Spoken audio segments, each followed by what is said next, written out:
All right, so thank you all for joining today. Very excited for this session out of our Turning Digital speaker series. Today, we'll be looking at designing digital projects to connect with local communities and diverse constituencies. Our presenters are from the University of North Florida. We have Dr. Laura Heffernan, Associate Professor of English and Director of the UNF Digital Humanities Institute. Dr. True Leverette, Associate Professor of English and Director of the UNF Africana Studies Program. Dr. Costanza Lopez, Associate Professor of Spanish, and Dr. Clayton McCarl, Associate Professor of Spanish and Digital Humanities. Their presentation today will consider approaches to designing digital projects that create connections between campuses and communities through processes of cultural heritage preservation. The focus in particular is on using digital methodologies as tools for engaging with the histories of marginalized groups in Florida. They will discuss 3 projects based at the University of North Florida, one editing the Eartha White collection, the Viola Muse digital edition, and I should have asked for pronunciation. My Spanish is horrendous. When I took Spanish in college, my professor actually joked that I must have taken French because I butchered everything. So I apologize in advance. But Voces and Caras, Hispanic communities of North Florida. So to start, we're going to start with a panel discussion that's going to focus on the context and the meaning of their projects. And so to start, Costanza, will you please describe your project? How did it come about? What does it involve? And what were the goals of it? Okay, so Voces y Caras, Hispanic Communities of North Florida is an ongoing digital oral history project at the University of North Florida. The project began in 2012 out of an interest or a need in locating the Hispanic Latinx community in Jacksonville. At the time, I had recently moved from New York City, where there is not one center of Hispanic Latinx, but multiple. And coming to a large geographical area like Jacksonville, where neighborhoods and places are spread out and there is no center for the community. So at the Department of Languages, Literatures, and Cultures, where I work, we had identified the need to have specific classes for Hispanic Latinx students already attending our program. And I created the course, Communication and Communities for Heritage Speakers of Spanish. And that first year, I discussed with the students about the possibility of creating this oral history project. And we interviewed 24 members of the Jacksonville community that year. Then later, we connected with the Thomas G. Carpenter Library, and we hosted an exhibit of the project. And then, since then, Voces y Caras has become this annual event that documents and highlights not only the growth of our community, but also its impact. So far, we have 160 interviews that have been conducted, recorded, transcribed, and archived. And we recognize it as serving at least 4 purposes. The first one is to recognize immigrants as an important part of our society. The second one is to put students who are heritage speakers of Spanish in contact with their cultural and historical backgrounds. The third is to give the students the opportunity to recognize themselves in the stories of others. And the last one, we recognize this project as a pedagogical tool that creates communities in and outside the classroom. Great, thank you. Clayton, would you please describe your project for us? Sure, so editing the Eartha White collection has its origins back in 2015 when we were creating the Digital Humanities Institute. Well, it's now the Digital Humanities Institute. At that time, it was the Digital Humanities Initiative. And one of the first things that we did was we proposed a minor in digital humanities. And to do that, we batched together some existing courses, but we also proposed some new coursework. And one of those courses was a digital editing course that I had wanted to teach for a long time. So that following summer, I co-taught that course with Dr. Aisha Johnson-Jones, who was then our head of special collections and university archives. And going into it, what I really wanted to do was work with students on digital editing. And Aisha really brought the archival side and the subject area expertise. She said, if we're going to do this, what we should do is have them work with the Eartha White collection. At that time, I didn't even know who Eartha White was, but Aisha explained to me, Eartha White is, she lived from 1876 to 1974. She was a businesswoman, a philanthropist, and a civil rights activist here in Jacksonville, hugely important figure in Jacksonville's history. And after she died in the 1970s, late in that decade, half of her personal papers were donated to UNF. It was Susan, who is our current head of special collections, is here, so she can correct me if I'm wrong, but I believe it was the foundational collection of UNF special collections. And so that summer we had students, we had a small group, and so it was kind of a pilot project, but we had them go into the archive, request materials to look at. They would take a look at them, find things that they wanted to edit. They would request reproductions, and I handled the technical side. I taught them how to encode those transcribe and encode those documents, and we published them online in kind of a preliminary fashion. And then the project kind of sat inactive for a couple of years until I had a history major come to me in the spring of 2018 looking for an internship opportunity. And it occurred to me that maybe I could have her kind of take charge of bringing the project back to life. She put together a series of workshops. A few people who are here today, Courtney McClellan from our library, actually participated in those. And at the end of that series, we did a presentation. And then again, it kind of fell into sort of suspended animation until the fall of 2019. Another student came to me, another history major. She's a history and Spanish major, looking for a similar opportunity. And it occurred to me that I could sort of have her do more. So I basically handed over the keys to the project to her and told her, I gave her some things that I hoped that we could accomplish, but I kind of left it up to her to figure out how to do those things. And so in the spring of 2020, she did several things. She built an Omeka site for the project. She went back and she did another round of editorial work on everything that had been done previously. And then she set up a series of open editing workshops that were held in the laboratory of the Digital Humanities Institute. So students could just drop in during these set hours, and she would teach them teach them about the project and how to do it.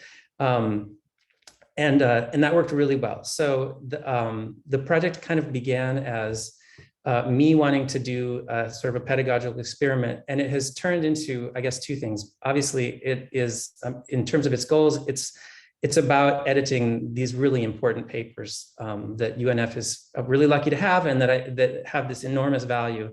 And so it's about making those available, but also I think because the way the project began and the way it's developed, it's really also about itself in a way. It's really about how do you do digital editing with students, and how do you have students sort of take leadership in digital editing projects, and how do you use digital editing as a tool for outreach for editorial projects. All right, great, thank you. And the last project that we'll be talking about, the more recent one, from my understanding, Shira and Laura, will you please describe your project for us? Absolutely. So in terms of how it came about, I think Laura is the best person to talk about that. I would say that indirectly it came about because of COVID, but Laura can tell the story. Yeah, so we were during the ongoing COVID-19 pandemic at the Digital Humanities Institute, we were looking for ways to keep students involved with working on digital projects with our community partners. That proved challenging. Some internships that we had set up fell through. Our special collections rooms were closed. And we called the Jacksonville Historical Society, we called Mitch Hemans, the archivist over there, and just we're sort of asking him, is there any collection you could just give us to allow students to begin, looking at and digitizing and working on? And we spoke about it for a while. They had they had this particular collection that we were interested in, the Viola Muse collection. They had a nice website up describing the contents of the collection. And it sort of fit our needs pretty perfectly. So Mitch actually came and just dropped it off at my house. And it's not a huge collection. It's like an archival box. And once I started looking through it, I was taking cell phone photos of it and just texting texting Clayton to say, this is a really super interesting collection. It's the papers for Viola Muse, who worked for the Negro Writers Division of the Florida Federal Writers Project, which was headquartered in Jacksonville, and was at work between 1936 and 1940 to document the lives of everyday people in Jacksonville. The Negro Writers Division, there were about 10 people working in that office, and they worked specifically with the African-American community. And they conducted interviews with people in their homes and their workplaces. They interviewed formerly enslaved residents of the city. And so these were all of Muse's kind of notes and drafts towards the publication of this material. And the material itself, it turns out, was never really published in the form in which she had been preparing it. And many other parts of the Negro Writers Division work have been published. So, for example, Gary McDonough, did this book with UF in the 1990s, which is most of the collection that they have, that the Florida Historical Society had. Muse's papers got split off from that collection and sent to the JHS. So they were not even part of that, final publication. So this seemed like a particular collection that was worth publishing digitally. True. Yeah, and I think in terms of the goals, it was important to not only preserve through the transcribing and digitizing the papers, but also to have an opportunity with students and for ourselves to think about the kind of editorial choices that were made in terms of what was going to be published and what wasn't, and to also think about the different access to information and the different perspectives on, for example, ex-slaves' lives that we're able to kind of read and interpret through Viola Muse's papers. So that's in part, those are some of the goals, but as our other co-presenters are mentioning, we're also interested in getting this information out to the public so that the larger Jacksonville community and certainly our students can have a different view of Jacksonville's history and and Jacksonville's Black history in particular, and the ways in which Black people lived their lives in the early 20th century, the ways in which their communities were formed, the interesting, levels of self-sufficiency that they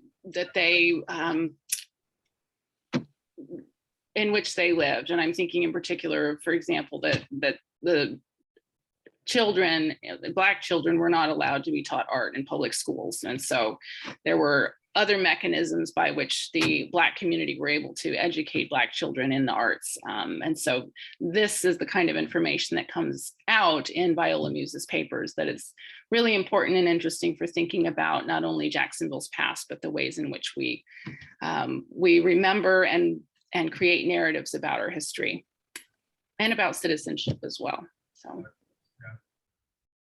Wonderful, great. Well, that gives us an idea of the projects. I know that each of you has talked about the role of students in your project, but I was hoping you could speak maybe a little more directly to that. And you have the overview, but maybe a little bit more about your experience with the students, their role in the projects. Okay, so my students participate in two ways. The first one is that every spring I teach the course that I mentioned before, Communication and Communities, and every student in the classroom gets to develop and design the interviews. They recognize people in the community that they want to interview, whether it is family members or members of the professional communities. Usually they try to find somebody related to the profession that they want to have. Also, if they met somebody with an interesting story. So that is the first step. And then we work throughout the whole semester in doing this. And the second way in which students are involved is through internships. Because once we have all these interviews, we have to upload them to a website, build the website. We need to edit things, make things accessible with captions, and also social media. It's a very, very important way in which we let people know about these interviews. So that's why student interns are so important. And also another thing that we plan to work for the future is how to make these interviews in Spanish with subtitles, something that we can utilize in other courses at UNF with people who are learning to their listening skills and to speak and to have some sort of realia for teaching Spanish, not only for language levels, but also in culture courses, immigration courses, etc. So in a similar way, I think the Eartha White project has kind of two levels of student collaboration there. I guess what I would consider sort of the regular or casual contributors, either they're students in a course or the students who kind of walk into the workshops and learn how to contribute. And then what I'm interested in also is this higher level of this sort of student intern role that Constanza mentioned, which is what Susan Williams did in 2018 and Lynn Hemingway did spring 2020 and spring 2021, actually. And the students who are normal contributors, they're selecting documents, or if they're participating in the workshops, typically we've pre-selected documents. They're transcribing and encoding those materials. Sometimes they're doing some basic annotation. But the project leaders or the interns there, they're coordinating workshops, they're developing documentation for the student contributors. Lynn built our Omeka site, which was a huge contribution. They're doing a first round of editorial quality control, and they're actually publishing the materials online, adding items to they're publishing the XML files, and then they're also adding items to the Omeka site and publishing those. Lynn's role went even farther. She also wrote a couple of exhibitions on the Omeka site where she tried to, they're interpretive pieces that bring together various items on the site that have a thematic thread that runs through them. She did those as part of the internship she did with me, but she did them under the supervision of our colleague, Dr. Felicia Bevel, who's in the Department of History. Also, the shift to virtual conferences has made it possible for Lynn to really be, in many ways, the public face of the project, not just on campus but nationally. She presented with Susan and Felicia and I at the National Humanities Conference last fall, and then she talked about her work at the National Council on Public History and also the Society of Southwest Archivists. And on campus, she has also done a lot of outreach to organizations that have been able to contribute: the Black Student Union, the African American Faculty and Faculty and Staff Organization, and our Department of Diversity Initiatives. And also, as a result of all that, we ended up co-writing an article about her internship and sort of the model that we thought it presented and our hopes for being able to implement that going forward. And of course, students have been instrumental in the Viola Muse project as well. Students in Clayton's classes that have been transcribing, doing a lot of transcription work. But we also have students who are helping with kind of comparative research, looking at what has been published, for example, in the Federal Writers Project Florida Guide versus the Viola Muse's papers and other sources, the ex-slave narratives that are published by the Library of Congress and things like that, to help us discern what might have come from the Viola Muse source and or other places as well. And then we're hoping as well to have students help with community outreach in the future.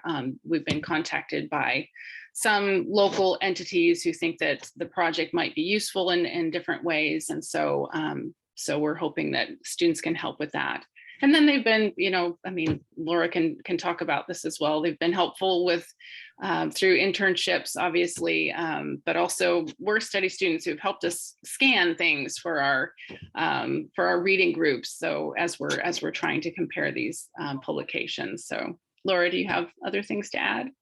Yeah, I think for us, because we're at this, we're intensely in a grant-funded way working on this scholarly edition this year. And so, there's a limit to the involvement that students can have with that final version of the edition because of how the grant is structured. They did a bunch of, students helped us a lot in the lead up to this. And then there'll be next year, we're hoping many more ways that students become involved in the ongoing project after the edition itself is published this summer. So we have a couple of classes. True and I are both designing classes. I'm designing a master's level class and she's teaching an undergraduate seminar. And we're hoping to run those alongside the class that Clayton teaches every year on digital editing, so that students who want to both learn how to do the digital editing and pursue research-based projects or other kinds of digital projects as offshoots from the collection can do that. So we're thinking a lot about kind of dissemination and connections outward from this material in the next year or so. I think there's always a tricky balance between, we all have like individual students like Lynn with the Eartha White project. We have a couple of really great students who've done great work on the Viola Muse project. And then there's the trying to involve in a curricular way, kind of classrooms of students. And I think those are two different challenges. And one of the nice things is that Clayton does run this class every year, that it has been kind of an anchor. And so last summer, the students just worked on this Muse collection as the material for that class, which was so generative. And then students really knew about it. They wanted to be more involved in it. And so having that kind of curricular footprint, like in an ongoing way, has been really, really valuable for getting students involved. That actually answers one of the questions I had along the way, which was, where is it that you kind of fit in these technical skills for the students, right? Like with the editing, but also Costanza with your website, the students building that, do they have any training in that firsthand, or is it just included within the course itself? We, I train a lot of students on how to edit their interviews and how to access, Audacity and how to play with iMovie and things like that. But one of the things that I found more useful is YouTube videos, because now there's YouTube videos for everything and they have access to tutorials all the time through YouTube. So in the beginning, I started doing these complicated classes about, okay, so the first thing we do is we cut and paste and we put place here and put place there. And then I'm like, you know what, everybody's falling asleep. Let's just look at the YouTube videos. So I put tutorials in Canvas. And when I work with my interns, sometimes we work together. It's really hard because they're we use like captions that are generated by, machines, and they cannot hear all the complexities of the language.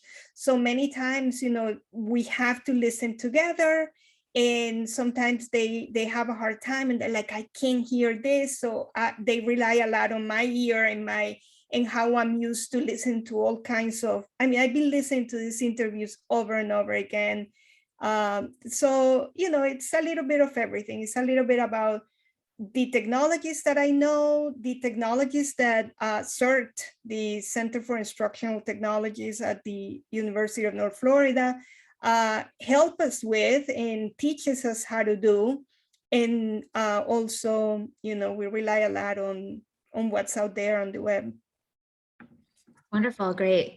What is the importance of the projects for the local community? And again, we touched on that a little bit in the description, but if you could go more in depth on that, that would be great. Okay, so for me, I think its value resides largely with the opportunities it offers for engagement, definitely with local communities. And there was an article in the Chronicle of Higher Ed by Will Fenton, and the title was The Digital Humanities as Public Humanities. And he argues that the use of scholarship to connect with the public is lacking in the digital humanities today. So I believe that Voces y Caras demonstrate how digital approaches can be deployed in ways that are truly transformational for students from a variety of disciplinary backgrounds. My students have in common that they are Hispanic Latinx, but they come from all kinds of majors at UNF. So, psychology, anthropology, criminal justice, the sciences, education. So I think that this is really important, how to put all that community together and find interests that they have in common. And on the other hand, the community that this project examines is very diverse, demographically complex. And the interviewees come from the Spanish-speaking countries from Europe, Africa, the Americas, and they also have so many different professions. And some have been here in the US for many generations, and other ones have come more recently. I find it interesting that Jacksonville is always this place where the community comes after being in a different state in the United States. So this is like a second migration for them. So I think that also for those communities to be part of the project and to be able to hear their own stories playing in this project, I think it's very, very important. Wonderful. I think in many ways, the importance of the Eartha White project is similar or the same importance that the Viola Muse project has. So I'm going to let Laura and True speak more about that. But I would just say two things. One is that I guess from my personal perspective, that the African-American history of Jacksonville has just been so erased. And it's kind of alarming when you start to look into it. I've been, as part of my role with the Viola Muse project, I've been looking at maps, trying to visualize the geography that's mentioned in those documents, and a lot of it is just gone. It's a world that was just vibrant and full of life, and now there are empty blocks next to downtown that just sit there. It's really alarming. So I think that there's a past that Jacksonville has completely turned its back on that needs to be recovered. The other thing I would say is that in 2016, when we were getting ready to do the summer course, I had made a flyer to publicize the course, and I was in the UPS store on campus picking it up, and the gentleman behind me in line he was an officer in the university police force, and he saw what I was picking up, and he said, "Eartha White?" And I said, "Yeah." And he said, "She's my godmother," which made me realize that Eartha White isn't just the person who owned these documents that are in our special collections, that people living today in Jacksonville have very close ties to her, and her history is largely unwritten. So I think that's kind of a very direct personal importance for a lot of people.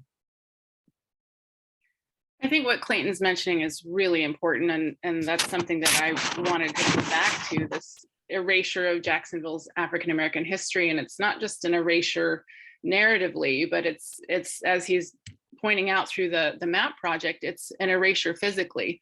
So, the vibrant, really lively areas of Jacksonville that were historically Black, such as La Villa, when I-95 was put in place, it went right through the center of La Villa. And so La Villa is, it really decimated in certain ways the ability of people to move about their daily lives in the way that they had been. And so that took a big toll on that neighborhood. And it's a toll from which I don't think it's fully recovered.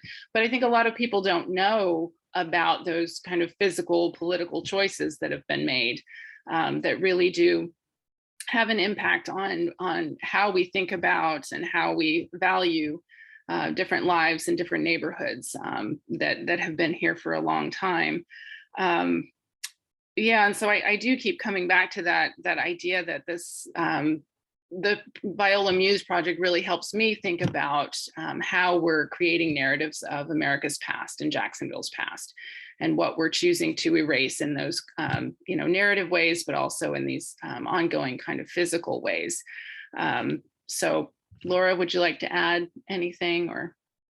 Yeah, I mean, I think that covers it. I think this question maybe dovetails a little bit into the next one about community partners too, because there's like the question about like, we think this material is really important. And we know from working with students that it's pretty transformational for them to work with it. I mean, students just don't know anything about, particularly about Jim Crow. So that's like a big, you know, sort of empty, you know, emancipation, post-Civil War, they're kind of clear on, but then this like major setback in the early 20th century and those decades in Jacksonville's history where what had been a majority Black city with, you know, good,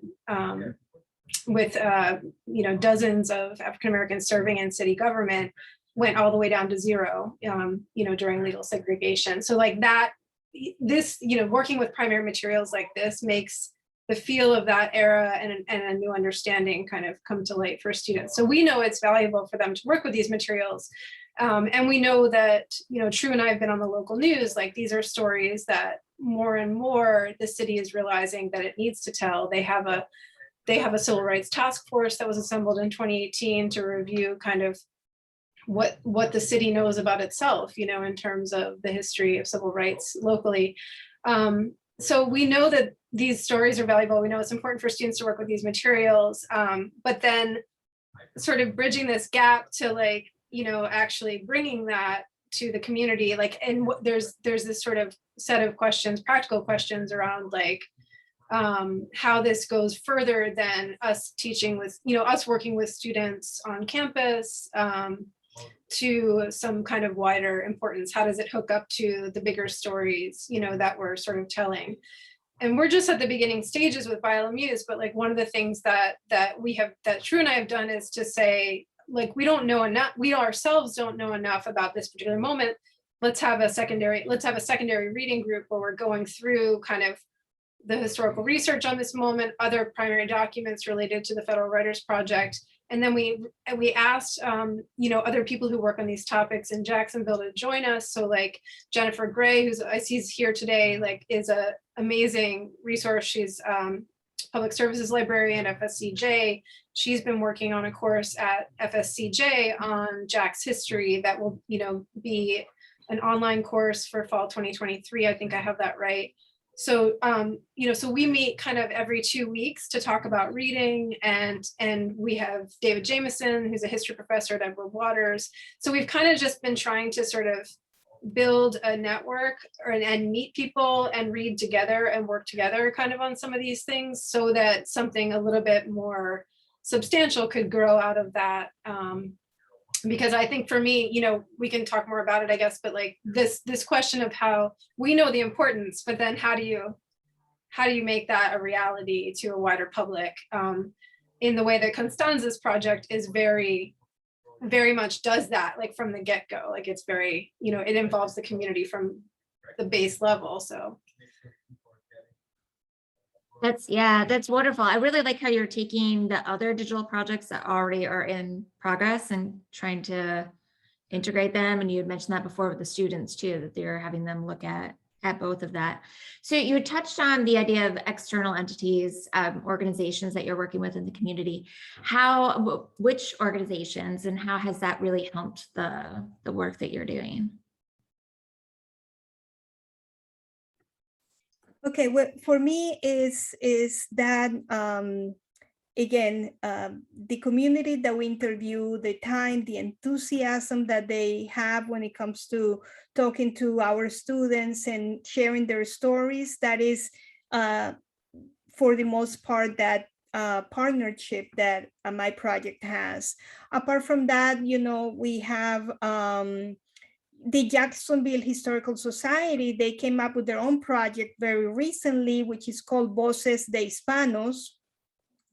And they interviewed me for one of you know, their segments. And I have also been interviewed in the Spanish channel news. So those things are really important for our project. And we want to definitely collaborate with more people. I know that some of my students that participated in that project now are part of the Mexican Chamber of Commerce and other places. And every time that they have an event, you know, they sort of invite me to speak related to this and other things too. So in the spring of 2021, Lynn's second internship was focused on thinking about ways to take the project beyond. Her first internship was about building communities on campus. And the second one was we wanted to start thinking about how we take the project beyond the campus. And so one of the things that she did was she worked with our community for a Center for Community-Based Learning and connected with a local high school and set up a series of editing workshops with some of those students, which unfortunately didn't go as well as we had planned. The logistical problems involved of doing, she was doing them remotely. It proved a little more complicated than we had expected. But I think that she laid the groundwork for doing that type of outreach to local high schools in the future. And I think that that's really where, like, for a long time, I've envisioned the project going, that it would be a way for our project and for special collections at UNF, sort of through the project, to engage with the community by having people actually contribute as editors. I think that we've developed a workshop model where fortunately the collection has a lot of materials that are short in nature and they can be edited in sort of one session. And so that's where we would like to go in the future, to find ways to do workshops like that at schools or at community centers or at libraries, and actually take the work, not just take the project to the community, but I guess sort of like Constanza does, have the community be contributors to the project itself.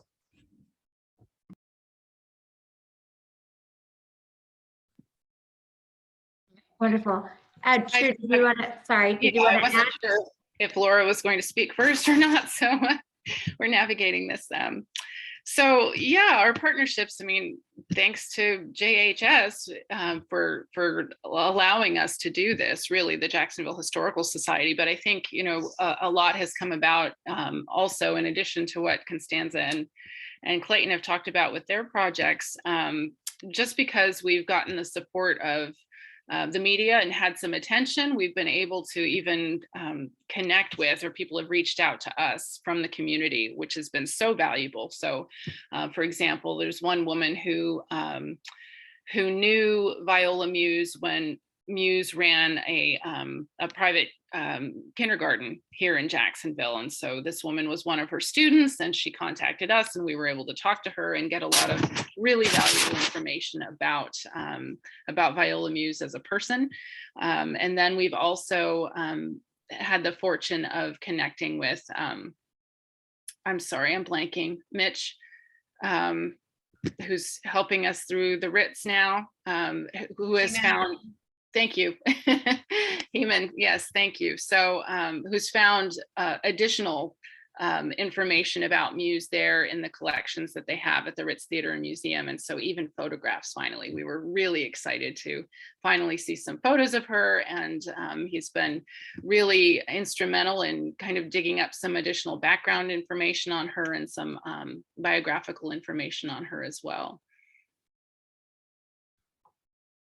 And then we don't really have a partnership yet, but we've been talking a bunch to the Local Initiative Support Corporation, which is an entity, a nonprofit that is working in Durkeeville and other historically Black neighborhoods in Jacksonville. And they've got a number of sort of things that they're working on. They're working on raising housing prices in those neighborhoods by removing algorithmic bias in the ways that assessors come and assess the property values. But they're also getting ready to celebrate the centennial. So we are trying to think about ways, once we're finished with the actual scholarly edition, to work with them on kind of highlighting the materials in this collection that are relevant to those neighborhoods. Clayton's been building a really amazing map so that you can take each document that Muse created based on an interview that she did, because she often wrote people's street addresses at the top of her notes. So you can locate exactly where the houses were that the people lived in, and where she possibly conducted the interviews. You can kind of see how tightly organized they are around these neighborhoods that today are some of the most, the downtown neighborhoods that are the most economically depressed, largely because of the kinds of redlining practices that True described. So that's the sort of thing that, you know, we're interested in doing more of, like just kind of tying those connections. But, and then as Clayton suggested, we would really love to figure out how to involve the local public schools. That's challenging to do in terms of curriculum. You know, the workshop model is a great model that Lynn has started working on, but if it was actually going to be part of classroom work, that's a whole different set of challenges that we've just started thinking about how to tackle. Laura, you had mentioned a grant before. Could you discuss further how you're getting funding for this project and the terms of it? Yeah, so we have a National Endowment for the Humanities grant that we wrote the grant in the fall of 2021, and then the grant period is basically this academic year through the summer. So we have funding for the three of us, basically to have some research leave time to work on creating the edition. We initially tried to write the grant in such a way that would pay for students to help us. And the NEH basically said, no, like this is a scholar, you know, this whole grant category is for scholars to do scholarly work. We don't, you know, do that sort of thing. So it's a different kind of grant than some of the DH grants that they give. And so we've had to seek other funding kind of internal to UNF in order to involve students. So True and I got a little Eisen experiential learning grant, which is an in-house grant that we have to basically help students have classrooms or experiences outside the walls of the classroom. And we have received funding from the Digital Humanities Institute for a couple of our interns to work on the project, and for the three of us to work through the entire summer on it. Am I missing any grant funding sources? Well, now the Digital Ethnic Futures Consortium, which is allowing Laura and myself to work on our courses. So we'll have a mentor and other kinds of support that will help us plan those classes that Laura mentioned earlier. Yeah, that was actually, if anybody hasn't checked out the DEF CON, that's a new, I think it's Ripsy Rica at Salem State got a big Mellon grant basically to build a network kind of nationwide. Am I getting this right, Clayton? Of people who are working at not tier 1 universities. So it's like tier 2 public community colleges, things like that, to hook people up and kind of create a network. And so True and I have a mentor that we're going to be meeting with who's going to help us create these syllabi for next year. It's an interesting grant structure, and it's great for building like these kinds of networks. The other thing I would mention is our Office of Undergraduate Research at UNF has provided funding for several of one of the interns who has worked on the Viola Muse project, and several of the interns that have worked on the Eartha White project. And those are grants that the students apply for with us supporting them as mentors, but it's the students themselves who get those grants. Costanza, do you have any external funding for yours, or is it anything from UNF supporting it? No, we don't have any external ones, but the support at UNF has been amazing from the beginning. And I think that that CERT, the Center for Instructional and Research Technology, has been there from the get-go. I found with Michael Boyles a partner in this endeavor. He's super talented, and I know most of us know who he is, of course. He's a graphic designer. He has helped me with every creative detail. He has assisted me with the design and the execution of the exhibit. Definitely the Thomas G. Carpenter Library has been a partner for me. They have provided us with the space to make an exhibit where my students get to see all that work in all their efforts exhibited for a whole month to celebrate Hispanic Heritage Month. Also, at the end of every spring, my students get to present their work, their initial work, to the public. And usually the ceremony is is really touching and really beautiful, because you can see the growth that they have done throughout the process of the interview and what they have learned. So, and then definitely the Digital Humanities Institute, it has been, they provided the space, the support, and opportunities for funding student internships. I have a student right now working with me, and we're doing all the captions for as many as the interviews as we can, because we want to make them accessible. So yeah. Great. I think we're getting into, just over 10 minutes left. So I'd like to open it up for questions. If anybody has questions for our panel.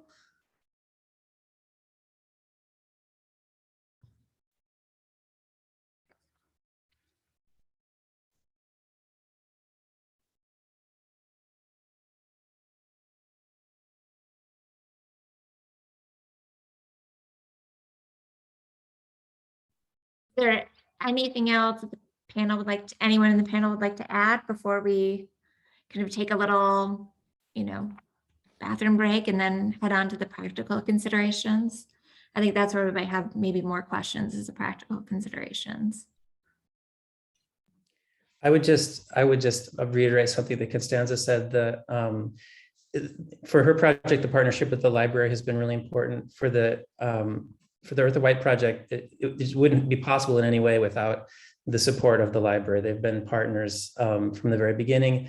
And obviously the Viola Muse project also involves a critical partnership with the Jacksonville Historical Society. And I think that's something to note then about these three projects, is that they're all UNF projects, but they all involve, and they're all faculty-led projects, but they all involve indispensable partnerships with, in the case of the library, obviously it's an internal entity, but I think it's unusual in many ways that the library would be so intimately involved in this type of digital project that's based outside of the library. I think that there are a lot of DH projects that are based inside of libraries, that are run by librarians. And this is a little bit different in that there's collaboration across that boundary of the library wall, which isn't always at all institutions something that can be crossed so easily.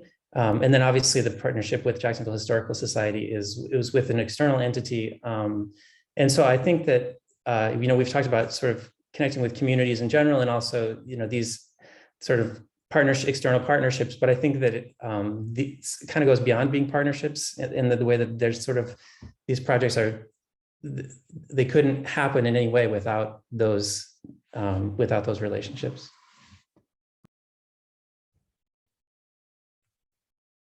I also just wanted to make sure everybody saw that Clayton dropped a Google Doc link into the chat, which has the links to all the projects and our contact info and some other things.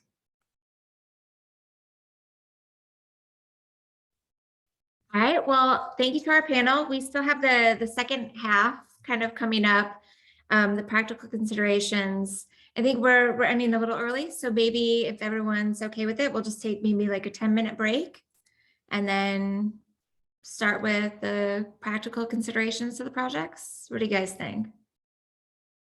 Sound good? So All we'll right. start again at 2:30, Michelle. Yeah, does that sound okay? Yeah. Okay. Great. All right.